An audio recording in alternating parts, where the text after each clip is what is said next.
Stop over thinking. Stop over thinking.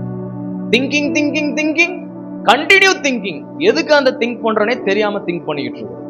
நான் சொல்றேங்க, தேவ சமூகத்தில தேவனுடைய ஆசீர்வாதத்தையும் அவருடைய நன்மையையும் கர்த்தருடைய கிருபையையும் அவருடைய ராஜ்யத்தின் பணியையும் தேவன் நமக்காய் வச்சிருக்கிற அந்த நித்திய திட்டத்தை நம்ம நிறைவேற்றணும்னு சொன்னா, அவருடைய சமூகத்துல கடைசி வரையில நிலைநிற்கணும்னு சொன்னா, முதலாவது நாம் செய்ய வேண்டிய காரியம் அதிகமாக யோசிப்பதை நிறுத்தணும்.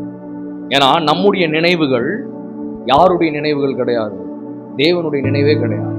நம்ம நினைக்கிறது வேற, ஆனால் தேவன் நமக்காய் நினைச்சு வச்சிருக்கிறது வேற. நம்ம நிலை நிற்க கூடாதபடி நம்ம பண்ற பெரிய மிஸ்டேக் என்னன்னு சொன்னா, தேவன் சொல்லிட்டாரு செய்வேன், கர்த்தர் சொல்லிட்டாரு ஆகும்னு.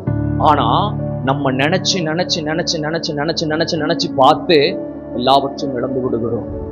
ஸ்திரீயே, அதிகமாக யோசிக்க வேண்டாம். கர்த்தர் உன் பேரில் அதிக நினைவாய் இருக்கிறார். நீ அதிகமாக கலங்க வேண்டாம். கர்த்தர் உனக்காக அதிக சந்தோஷத்தை வச்சிருக்கிறார். நீ அவருடைய சமூகத்தில் நிலைத்திருந்து கனி கொடுக்கும்படியே கர்த்தர் உன்னை அபிஷேகம் பண்ணி வச்சிருக்கிறார். நீ தேவ சமூகத்தில் நாட்டப்பட்டு இருக்கிற, கண்மலையின் மேல் நாட்டப்பட்டு இருக்கிற ஒளிவ மரமாய் இருக்கிறாய். உன்னுடைய மதிப்பு பெருசா இருக்கு.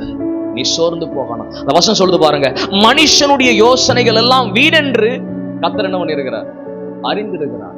நம்ம யோசிச்சு சில நேரம் தேவன் செய்யற உதவிகளை நம்மளால தெரிஞ்சு கொள்ள முடியல.